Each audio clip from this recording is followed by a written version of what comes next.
Hello बच्चों, चलिए प्रश्न को पढ़ते हैं और समझते हैं। निम्नलिखित फलनों का द्वितीय अवकलज ज्ञात कीजिए। और हमें फलन दिया है टेन इनवर्स एक्स की घात 3। प्रश्न को हल करने से पहले प्रश्न के लिए मुख्य अवधारणा लिख लेते हैं। तो प्रश्न की अवधारणा मुख्य अवधारणा में हम प्रश्न से संबंधित कुछ अवकलन के सूत्रों को लिखेंगे, जिनमें पहला सूत्र मैं लिखूंगा डी बटा डी एक्स। डी बटा डी एक्स ये होगा टेन इनवर्स एक्स।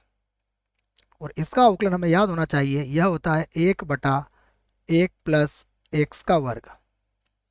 यह पहला सूत्र है।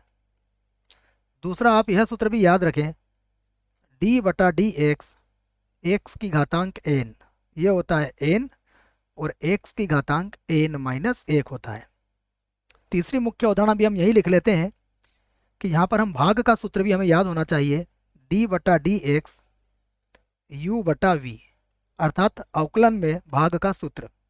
तो यह होता है बराबर v डी यू बटा डी एक्स, उसके बाद माइनस यू डी वी बटा डी एक्स, और दोनों के बटे में आ जाएगा v का वर्ग। तो यह कुछ सूत्र है जिसका प्रयोग हम यहाँ पर करेंगे। आइए प्रश्न को मैं y के बराबर मान लेता हूँ और इसे हल करते हैं। उसके पहले मैं आपको द्वितीय अवकलज के बारे में भी समझा देता हूँ, नंबर 4 यहाँ पर डाल के। देखिए, यदि हमारे पास कोई फलन होता है y बराबर एफ एक्स, यदि हम इसका अवकलन एक बार अवकलन करते हैं तो हमें मिलता है डी वाई बटा डी एक्स, और इसे कहते हैं हम एफ डेस एक्स। अगर हम इसका एक बार और अवकलन करेंगे तो क्या होगा, इसके आगे फिर हमें लिखना पड़ेगा डी बटा डी एक्स, और ये हो जाएगा डी वाई बटा डी एक्स।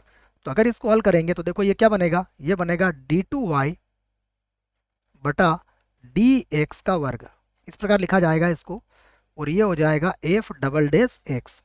तो यह बातें हैं जो आप द्वितीय अवकलज में भी समझें। अब हम प्रश्न को y के बराबर मानेंगे और हल करेंगे। तो माना हमारे प्रश्न को हमने y के बराबर ले लिया, और y बराबर है टेन इनवर्स एक्स की घातांक 3। और अब हम इसका x के सापेक्ष अवकलन करेंगे। मैं लिख देता हूं इस बात को, x के सापेक्ष अवकलन करने पर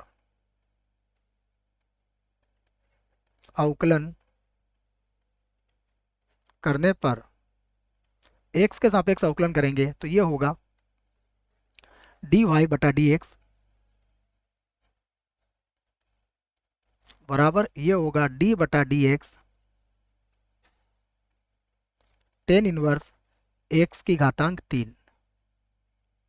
तो सबसे पहले एक्स की घातांक 3 को x समझेंगे और इसका अवकलन करेंगे। तो टेन इनवर्स एक्स का अवकलन होगा 1/1 प्लस एक्स की घातांक 3, और इसका हो जाएगा वर्ग, क्योंकि एक्स की घातांक 3 को हमने x मान के इसका अवकलन किया है।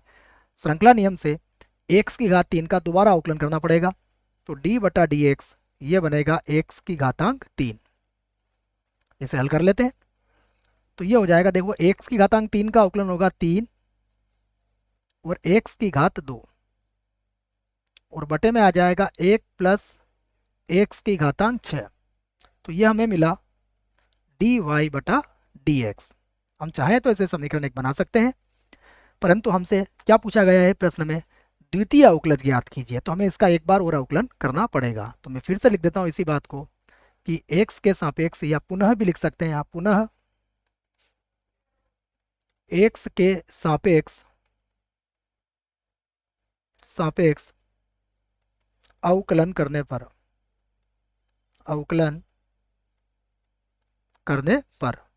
तो पुनः जब x के सापेक्ष अवकलन करेंगे तो यहां से हमें मिलेगा, ये हो जाएगा डी टू वाई बटा डी एक्स स्क्वायर बराबर ये होगा डी बटा डी एक्स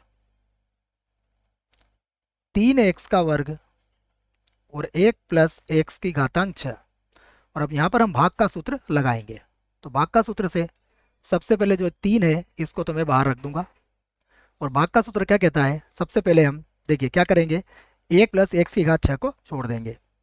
तो 1 प्लस एक्स की घातांक 6 को तो हमने वैसे ही छोड़ दिया।